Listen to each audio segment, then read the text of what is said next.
Добро утро, почитувани слушатели на Радио Лидер. Доаѓаме во уште едно издание на Еспресо со Златев и Боцевски ово утро. Ивица не е овде. Од оправдани причини ќе бидам само јас водител на оваа емисија, но ние понатаму работиме на обезбедување на сите председателски кандидати. До сега имаме официјална потврда од Стефчо Јакимовски, кој впрочем вчера беше овде, значи него веќе го поминавме. Имаме потврда дека ќе гостува Максим Димитриевски за утре, имаме потврда дека во понеделник ќе гостува Гордана Сијановска-Давкова, најверојатно истиот ден ќе гостува и Арбен Таравари, од кој имаме потврда дека ќе гостува, но се уште го согласуваме терминот. Сепак станува збор за човек кој не живее во Скопје. Ќе се потрудиме да ги договориме сите овие. До сега одбија Бујар Османи, Стево Пендаровски и Билјана Ванковска. Мој гостин ово утро е Самуил Малчевски, со кој ќе ги проанализираме сите овие случувања во однос и на кампањата за председателски избори, но од денес веќе и од кампањата за парламентарни избори, која почнува од денес практично. Малчевски, од една страна ни прифатија Стефчо, Таравари, Максим Димитриевски, Гордана Сијановска-Давкова, а ни одбија Бујар Османи, Стево Пендаровски, Билјана Ванковска. Ова друштво покажува дека Ванковска као дел од власта да е. Добро утро, Љупче, добро утро до нашите слушатели и гледачите на социјалните медиуми. Знаеш како е. Прво, у мене малце шизофрено ти да се залагаш за некакви си европски вредности, а во суштина да бегаш од дебата.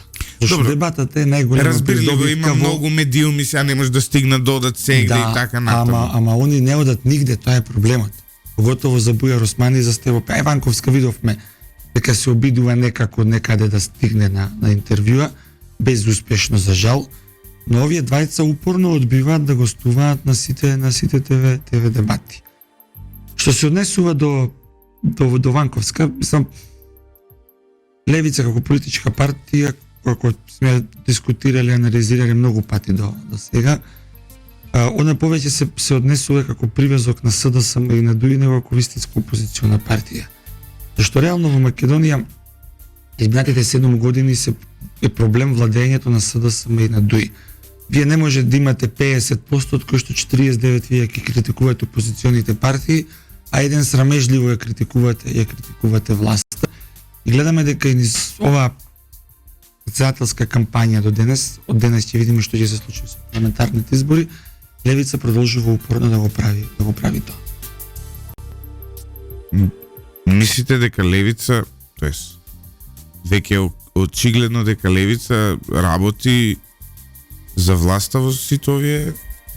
Тоа со сигурност не можеме да го тврдиме, но нивното политичко делување дава некакви индиции за сето тоа. Не може вие, ако сте опозициона партија, да ја напаѓате опозицијата цело време, за власта ништо да не кажете.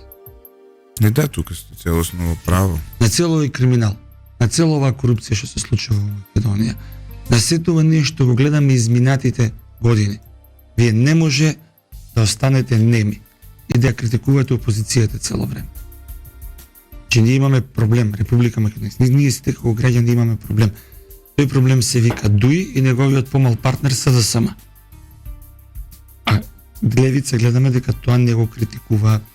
Да, не може исто да го кажеме, да речеме и за Максим Димитриевски. Па не можеме да го кажеме за Максим Димитриевски произлегува од СДСМ. Да, и Максим Димитриевски, ако се сеќавате, беше и за референдумот 2018 вклучен наплаво кампања за тоа, но Максим Димитриевски во континуитет го напаѓа СДСМ.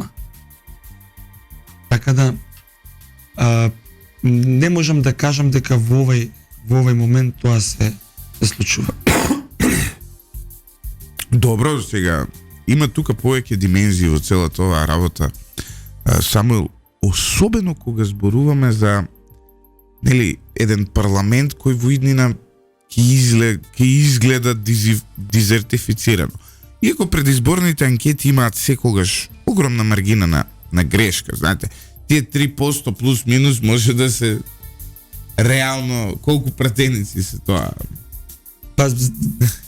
Ностоп ние го зборуваме тој момент дека најдобра анкета е она анкета на денот на избор. Не, но доколку вашиот рейтинг е, не знам, 4,5%, а 3% како се маргината, вие може би сте на 1%, може да добиете еден пратеник, може да добиете 0 пратеници практично, нели? Па видете, значи ние во овој момент можеме да зборуваме за трендови. Значи во суштина анкетите треба тоа нас да ни го покажат. Затоа мислам дека многу е погрешно ако ние врз база на анкетите сега правиме некаква симулација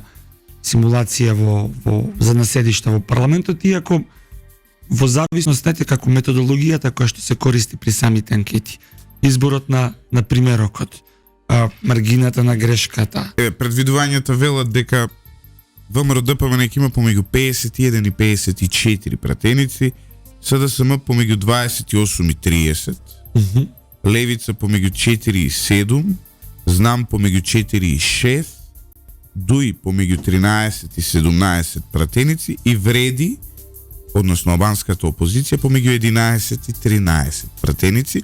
Ова е сумирано сите 6 изборни единици на Македонската радиотелевизија и на ИПИС истражувањето. Сега, кога ќе видите оваа бројка, ова е која е стигната преку сите овие математики, сега Левица и Знам може да имаат заедно 13 пратеници, може да имаат заедно и 8 пратеници. Така. Зошто е тоа битно? Или зашто трендовите се битни во самата приказна? Е тоа што ако ние ги видиме сите анкети уназад, поготоа да кажеме последните 2-3 години што се случуваат, или кои што ги гледаме дека не ги пласираат во јавност, можеме да заклучиме неколку работи. Прво, тренд е дека се намалува она гласачко тело кое што одбива да каже за кого ќе гласа, значи од некаде 56%, веќе околу 40% падната. Они кои што викаат не знам, не сакам да гласам, одбивам да гласам. Зборуваме за истите анкети овие од почеток кога почна. Да, па наваму сите. Ама тоа е нормално пред изборите, секогаш. Вториот момент, но кои се трендовите треба ние да ги гледаме. Вториот момент е дека расте поддршката за опозицијата. Третиот момент е дека Левица има, ја тоа бикам, криза на идентитет во овој момент. Имаат благ пат во сите оние анкети на нивната поддршка. Зошто е тоа? Тоа треба дополнителни истражувања да се направат теренски, па да се види истото. Така да, клучно во целата приказна по мене е види она што ќе се случува на 24 април. Ако сите овие анкети покажуваат дека професорката Силјановска сериозно ќе го победи Стево Пендаровски, тогаш јас не верувам дека ќе има некој кој што може во втор круг да го предвиди бранот што ќе се случи. Тоа е бран. Значи, сите на убедлива победа, сите оние кои што и малку се мислеле за вториот круг, ќе се придружат на победникот. Така да, во овој момент е многу, ајде да кажам, сензитивно тоа прашање и ради кредибилитет. Многу луѓе одбиваат да коментираат што ќе се случува во вториот круг. Самуел, зарем постои некаква дилема околу тоа што ќе се случува? Очигледна е, барем според мене, во овој дел на гласовите, очигледно е кој, дека еден од кандидатите ќе има некаква предност, и сега работа е колкава е таа предност. Ако е доволно ниска таа предност, ќе се осоколи вториот. Второ пласираниот и ќе почнат тие математики, сега со албански гласови, овој ќе ми ги дае, вака ќе освојувам, така ќе освојувам. Ако е премногу па голема таа предност, ние реално, барем според мене, може да очекуваме и бојкот. Така, што е она кој што го прави Стево Пендаровски и СДСМ изминатиот период? Они имаат направено 3 одделни приказни кои што ги пласираат во јавност визави изборните резултати. Едната приказна е насочена кон нивните членови. Тие на нивните членови му викаат: губиме, ама Стево ќе е председател, ќе видите во вториот круг, ВМРО ќе победи, ама ние ќе правиме влада и така натаму и така натаму. Тоа е многу легитимна. Втората приказна која што ја пласираат кон оние неопределените. И они им викаат: сите се исти, ние живееме во едно исто сивило, кој да дојде, пак ќе биде исто, пак ќе биде вака, пак ќе биде така. И третата приказна ја пласираат кон членовите, симпатизерите и поддржувачите на опозиционите партии, пред се на ВМРО ДПМН. Они им викаат на членовите на ВМРО ДПМН, абе победувате секако, не знам, газите на терен, и да гласате, да не гласате, исто вие секако ВМРО победува. И сега кој е во позадина приказната или стратегијата позади овие три приказни?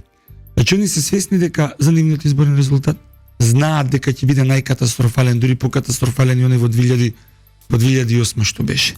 Но со ова се обидуваат да го намалат, да ја намалат изборната победа на ВМРО ДПМН. На тој начин да успеат да ја пласираат она првата приказна што ја пуштаат према нивните членови. Затоа на 24 април и на 8 мај нас не треба масовна излезеност.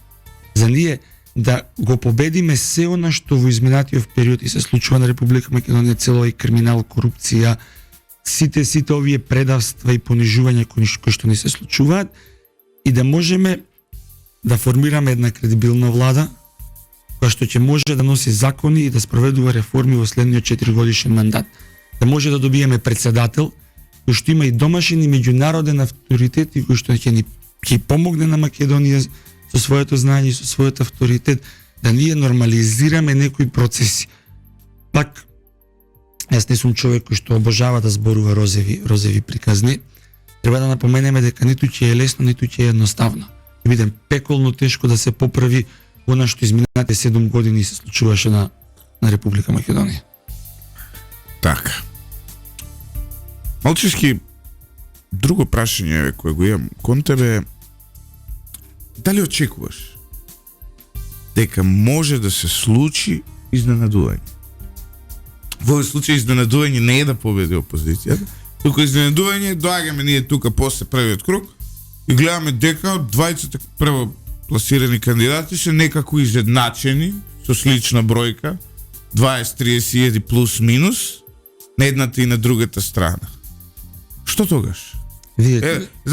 Можно ли е, да се случи тоа? Доаѓаме тука и гледаме, не знам, прво и второ пласирани, не ги именуваме сега овде, сите ги знаеме кои се, апсолутно. Но да бидеме малце коректни кон другите кандидати. Доаѓаме овде и гледаме дека имаат 10-20 гласа разлика. Па не верувам. Сите анкети, целиот овој тренд, целиот онај политички амбиент кој што се случува на Македонија, гледаме ние колку веќе денеска сме 14 ден, 15 ден во кампања за председателски избори. Видовме многу митинзи, многу настани. Очигледна и евидентна е поддршката. И очигледна и евидентна е разликата во кандидатите, така да не верувам за тоа да се случи на вакви анкети кои што сега не ги имаме. Треба маргината на грешка да е 10%.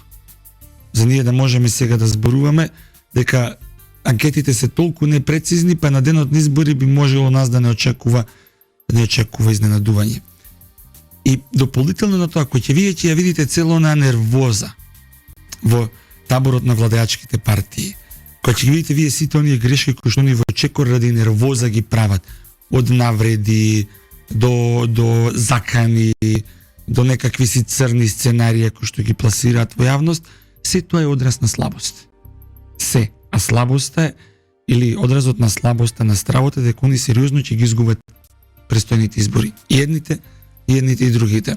Затоа гледаме тие навреди, затоа гледаме тие закани. Слушам, ќе правеле немири, ќе правеле, не знам, конфликти некакви си. Сето тоа е за заплашување на јавност. 21 век сме земја членка на НАТО сме.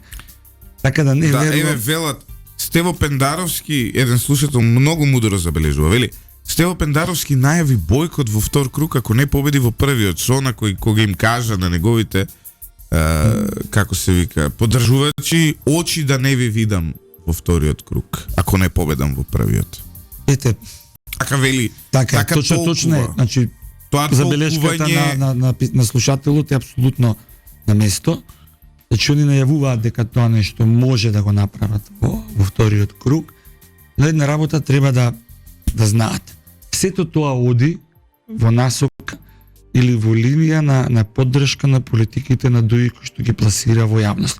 И ова е уште еден доказ, покрај тоа што сте во 14-15 ден во кампања, ниту еднаш не го спомна Бујар Османи, ниту еднаш не ги спомна ДУИ.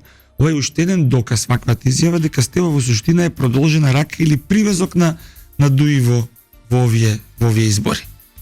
Така да, ако тоа нешто се случи, или ако е такво некој сценарио предвидува СДСМ, мислам дека они дополнително ќе влијаат на излезеноста, барем во она свесно граѓанско тело во Република Македонија, предствено во македонскиот народ, па и сите други етнички заедници, да на 8 мај сериозно се излези тоа да биде едно гласање кое што дополнително ќе влијае на изборниот резултат. Затоа преска кажав, многу се битен е резултатот во првиот круг. Ако резултатот во првиот круг е онака како што кажуваат анкетите, тогаш во вториот круг СДСМ што и да направи, џабе ќе им е. Република Македонија ќе добие председател, опозицијата ќе ги победи изборите. Затоа се она што овој период го гледаме е во функција да они во првиот круг ја намалат изборната победа на опозицијата. Добро, Самуил, имаме сега и друга димензија на работа, тоа е колку ВМРО-ДПМН според тебе понуди квалитетни листи и колку ВМРО-ДПМН според тебе понуди квалитетни технички министри. Овие две работи се оние по кои ние можеме во моментов да го оценуваме ВМРО за тоа каква власт ќе биде во идни. И уште еден момент има, не заборај, ВМРО-ДПМН во преку 40 општини е веќе 2,5 години локална власт. И градоначалниците, значи, таму има позитивни има позитивни примери, но има и примери кои што не се баш толку добри, знаете.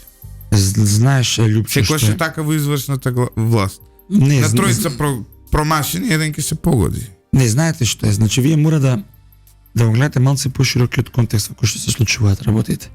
Сите тие 40 и нешто градоначалници на ВМРО-ДПМН на изминативе 2,5 години работат во сериозно тешки услови, без поддршка од централната власт, со обструкции од централната власт. Еве, например, една конкретна обструкција што јас деновиве ја слушав во општина Петровец.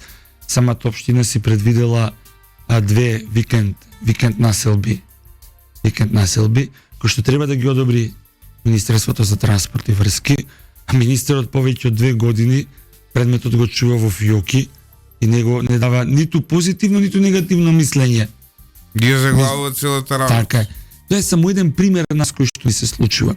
Да не правиме муабет па со многуте градинки кои што беа изградени, а немаја дозвола за работа, не им одобруваат кадар да работат во тие градинки. Така да, тие луѓе 2,5 години функционираат во многу тешки услови, со многу обструкции од сите страни. Да не зборуваме дека Атмир Бесими како министар за финансии ништо не им подпишува на градоначалниците на ВМРО-ДПМН, ништо, а ние пак гледаме резултати од нивна страна. Визави пратеничката група, јас многу пати сега сум кажал и многу пати понатаму ќе кажам дека во овој мандат ВМРО-ДПМН имаше една од најдобрите пратенички групи, кој што со своето делување и со својата работа во собранието спречи еден куп штетни закони кои што СДСМ сакаше да ги донесе за да може да краде. Не можеа да ги спречат само оние кои што беа донесени по брза постапка, знаеме деловникот каков е во тој случај, и не можеа да спречат онаму каде што имаше злоупотреба на европското знаменце, што им го нотира Европската комисија и многу европски или амбасадори на земји членки на Европската унија изминативе години назад. Самото тоа што таа пратеничка група преку 90% во овој момент е на реизбор на овие избори, говори помал мислам дека е процентот. Мислам околу 90% дека се на реизбор овие избори. Сега не знам точно, не сум ги видел се уште листите, но мислам дека 4 или 5 пратеници или не сакаја да продолжат понатаму. Тука и професорката Силјановска, бидејќи она е веќе кандидат за председател, иден председател на Република Македонија. Но мислам дека тоа е еден континуитет кој што ВМРО ДПМН сака да го покаже во следниот период на посветена работа во Република Македонија, што е уште побитно. Тоа е одговор на сите дилеми кои што во јавноста ги пласираат владиниот пиар тим поддржан од некакви си квази експерти или сите лаги кои што ги пласираат во јавност за тоа што ќе се случува после 8 мај. Ова е континуитет на политиката на она тврдо не кое што значи не за промени на устав под бугарски диктат. И третиот момент се министрите на ВМРО ДПМН кои што во овој период ни се и многу една друга работа заборавате. А тоа е, сега ќе видам конкретен, пред 5 години, пред 4 години, ако сакате, во 2020 година, односот на медиумите во Македонија кон ВМРО ДПМН беше целосно различен од односот на медиумите кон ВМРО ДПМН сега. Дури и на оние најпровладини медиуми. Вие денес не може да најдете текстови како беше во време на многу ретко може да најдете. Едино Зоран Заев сега проба тоа да го прави, ние режим ослободивме, вака направивме, така направивме. Значи 7 веќе не може тоа да го 7 години помина. 7 години е власт на СДСМ. Не само тоа, ова е ново раководство на ВМРО ДПМН.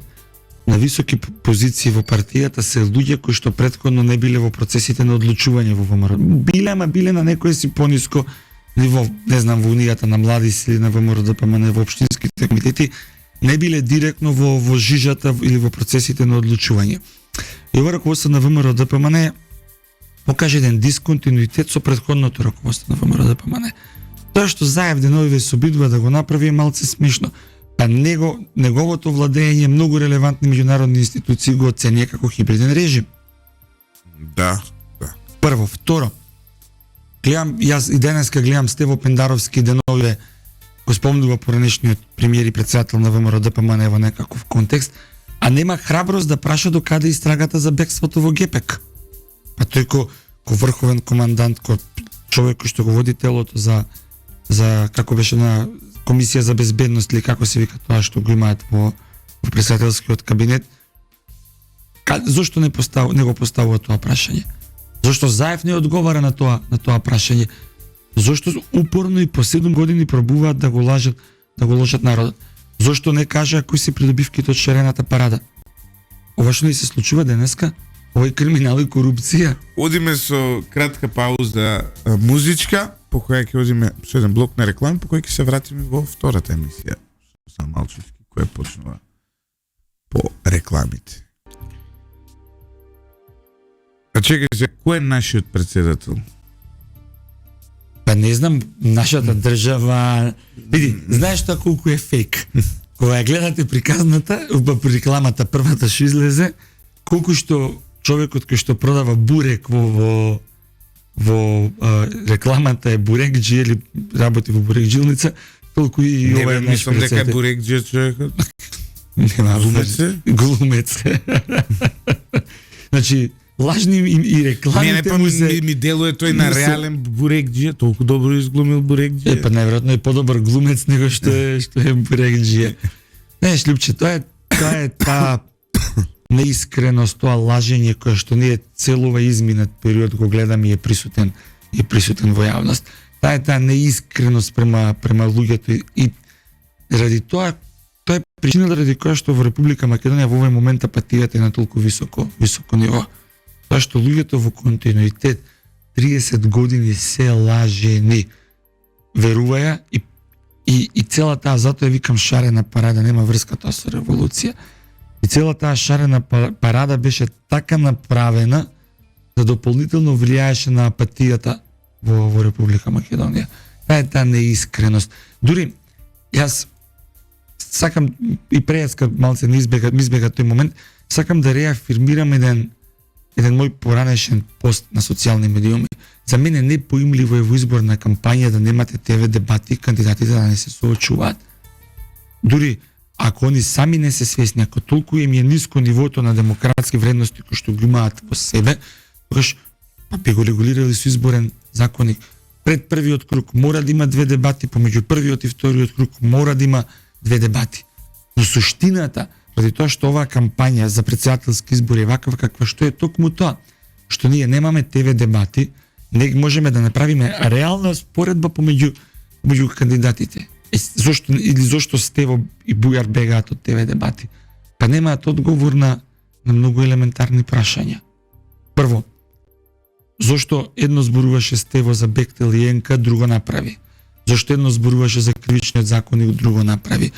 Дури мислам дека нема ни на одговор на прашањето зошто е најизолираниот претседател на Република Македонија. Си чул ти некој да дојде државник во билатерална посета на Република Македонија? Јас не. Си чул некој државник да го прими Стево на билатерална посета надвор од Република Македонија? Оди на самитите и се моли на паузите со некој здраво да направи, тоа го кажува како врван на неговата дипломатска активност. А што прави цело време? Седи горе во вилата, мешетари, оговара, едно кажува наутро, друго кажува на пладне, трето кажува на вечер. Тоа е суштината зашто Стево бега од ТВ дебатите. Еве сега почињаат кампањи. Морам да почнем со една шега. Ајде. Нашиот драг пријател и гостин овде Карлин Марковиќ Масниот од Радишани има еден гениален пост, порека до политичките активисти до ВМРО ДПМН. Добро, ајде. Вели, драги членови на ВМРО ДПМН, Општински комитет Бутел, повеќе од евидентно е дека и овој пат, како и секој пат досега, во општина Бутел ќе победи ВМРО. Секоја чест, конзистентноста е за поздрав. Оне што не е за поздрав е што ја блокирате Радишанска со стотици коли секој ден во вашиот штаб во Радишани, каде верувам дека правите клучни активности од типот на бегање од жената и семејството, пиење ракија, играње на популарната друштвена игра претседателски избори и друго. Пролете, моја препорака е да дојдете пешки или со велосипеди, ние што на вистина придонесуваме со работа и плаќање даноци, имаме места на кои треба да стигнеме. Благодарам. Убав сарказам. Убав сарказам, критички кон ВМРО ДПМН, но така. За поздрав. И да, стварно, дај, многу бе, секој ќе фатите од врата на врата, па сите политички партии. Мене до сега ме застанале на улица СДСМ и Левица. Добро, Левица ти се твоја омилена политичка партија. За жал ги избркав Левица и викам бега тука, не кем ништо од вас.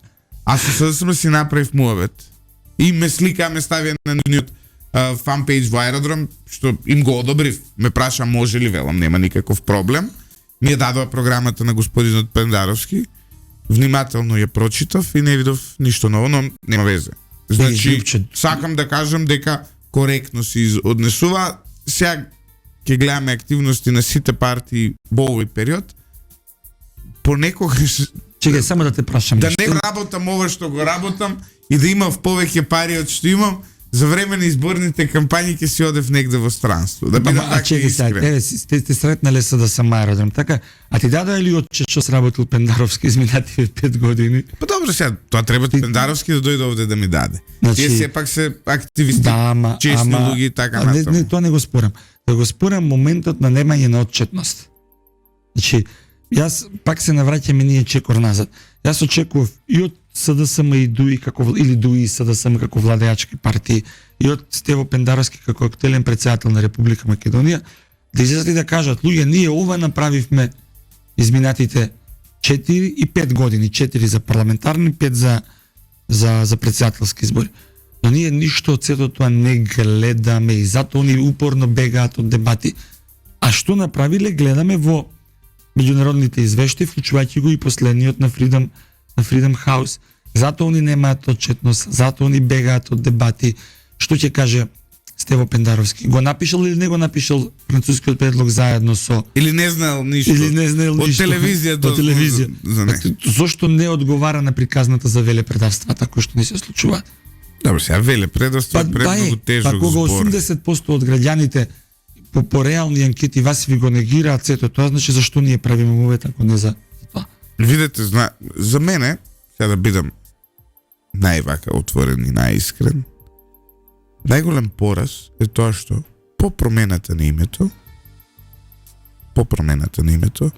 во 2020 година на избори во оваа држава победи СДСМ. Зошто го велам ова? Ова говори дека граѓаните на Македонија немаат доволно патриотска свест да го препознаат сето тоа. И покрај мене ја ако сум, не знам, од СДСМ сум разочаран од 2013 година, од 14 година, од 15, 16, 17 година. Тука и тоа е тоа, СДСМ е тој. Јас сум разочаран од мојот народ, од народот во Македонија, од 2020 година. Зошто го тврдам ова? Затоа што по тој чин, по сето тоа што се случи, вие и покрај се да гласате за таа опција во огромен број, во број за 20, 30, 50, колку илјади беа таму повеќе од ВМРО ДПМН, за мене лично е огромно разочарување. СДСМ тогаш беше во коалиција со БЕСА, така да не изборни. Не важно е. СДСМ и на крај заврши со 33 претеници во парламентот, ВМРО ДПМН имаше 39 плюс коалициони партнери, зборувам за членови претеници кои што се декларираа како ВМРО ДПМН. Мислам дека тоа што Преска го кажа имаше клучна улога во тој процес или тогаш пропагандата која што се случуваше против ВМРО ДПМН. И мислам дека тогаш им запали на СДСМ приказната сите се исти и многу луѓе одвратија да гласаат. Оно што после тоа го направи ВМРО ДПМН и онај цврсти политики кои што до ден денес покажува дека не се сите исти. 1198 проекти и она што ВМРО ДПМН изминатиот период го направи на промоција на нивната програма ни серија трибини, покажа дека суштински партијата, телата на партијата, извршниот комитет, председателот, потпредседател, како сакате го да ги кажете, направиле добра длабинска анализа на сите проблеми во Република Македонија и нудат конкретни решенија. Па не може сите да сме исти. Не може како до сега ние да го поистоветиме со една сериозна програма и со едно сериозно политичко делување во континуитет. Ние никогаш не видовме од ВМРО ДПМН едно да кажуваат денеска, друго да кажуваат утре. Ние никогаш не го видовме тоа ниту од професорката Силјановска. Видовме една конзистентност на политики на политички ставови. И тука е нервозата која што ја има кај СДСМ и кај ДУИ. Затоа они цел овој период го прават тоа што го прават. Па дури ни скапо платените PR кампањи и стратези не им помагаат барем 1% да им го кренат рейтингот.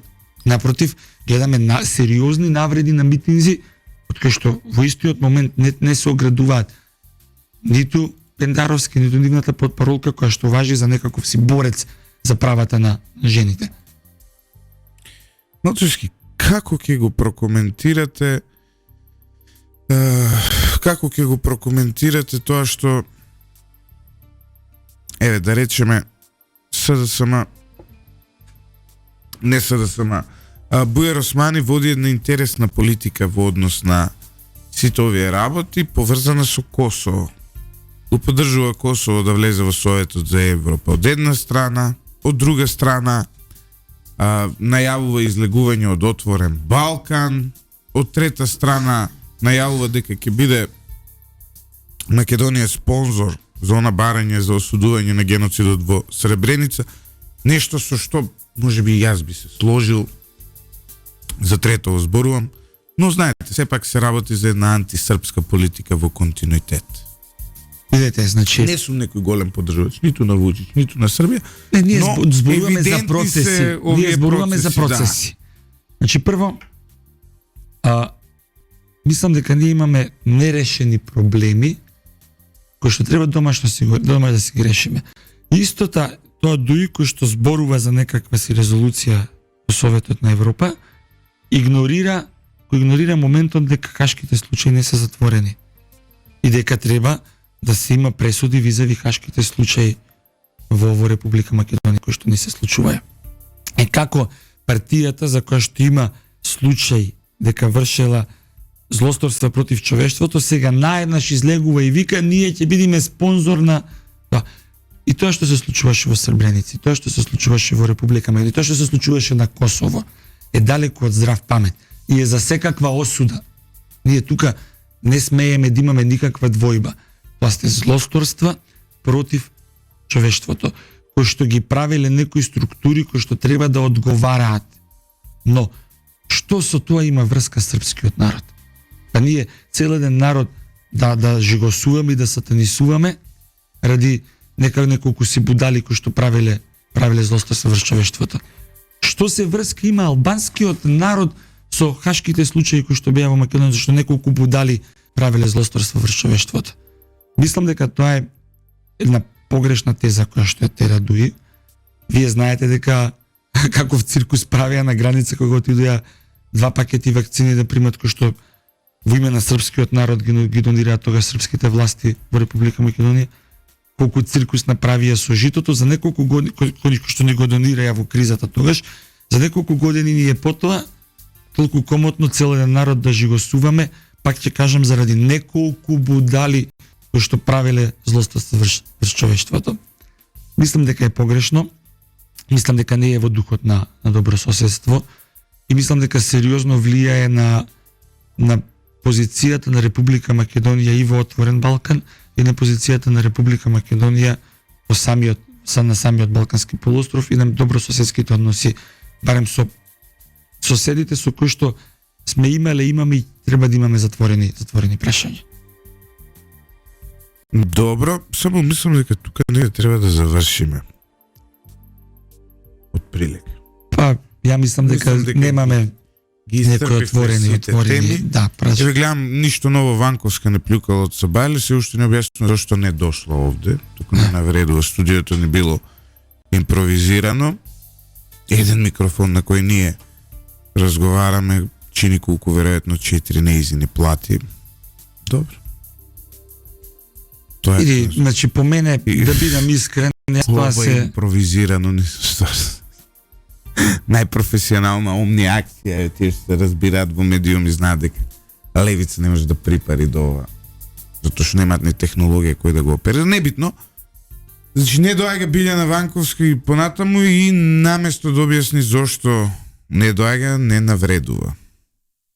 Видете, јас пак ќе кажам, по мене функцијата председател на Република Македонија треба да ја обавува човек кој што ајде да кажеме не треба бе лекарско да се бара пред да се треба да има високи морални вредности. Знаете како има една анегдота која што вика малите луѓе оговараат луѓе. Оние средните луѓе оговараат настани, големите зборуваат за идеи. Нас не треба председател кој што ќе зборува и ќе кажува идеи, ќе дава решенија на проблемите во рамките на неговите надлежности.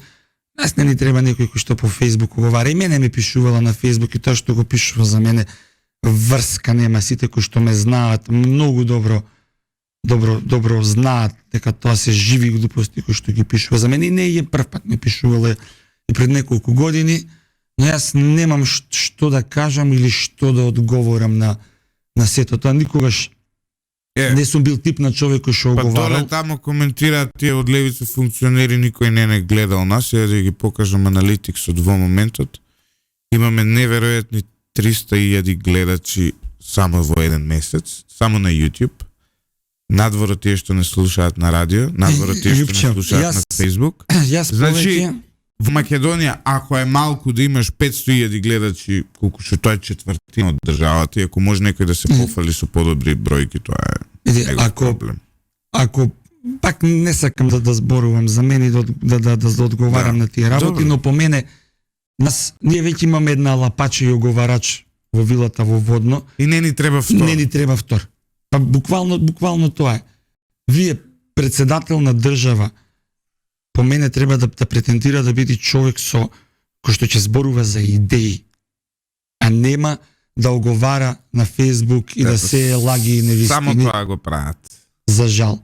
Само тоа го прават. И заради тоа изборниот резултат ќе им биде како што им е, и заради тоа многу многу од луѓето кои што викаат дека гледаат некаква шанса во таа политичка опција, веќе викаат не бе, не батали, не сакаме да збе. Вчера ќе ти кажам кога сме веќе кај анегдотите, знаеш како викале во старо време, појди на бербер, појди во кооперација, види луѓето што зборуваат или што ќе ти кажи берберот, што ќе ти кажи тој што продава во кооперација. Вчера јас бев кај пријател, дечко, другар кој што популарен дечко е во Ново Лисиче, бербер, и прави ностоп си правиме муабет за политика која ќе одам кај него. И вчера ми прави муабет меѓу другото и ми вика, абе знаеш, вика, морам, вика, да ти признаам една работа, вика, тоа што пред неколку месеци го зборуваше, денеска го гледам. Што е, му викам, да не го спомнам името, не сакам да ова, што е работата, му викам, што се случува? Абе, вика, последниот месец, вика, никој, вика, не дошол овде, вика, да ми каже дека ќе гласа, вика, за левица како политичка опција. Дури, вика, и тие, вика, што ми кажува, вика, ги чепкам да видам какво им е мислењето, ги сакам да ги спровоцирам, не сакаат да зборуваат, вика, за левица. Само Малчевски, ти благодарам. Благодарам многу. Почитувани слушатели, останете со 98,1. Се гледаме повторно, многу наскоро. Тоа е утре, кога во утринската емисија Еспресо со Златев и Боцевски. Се надевам дека Боцевски ќе дојде утре, затоа што денес имаше нешто навистина неодложно. Ќе биде утре гостин председателскиот кандидат Максим Димитриевски.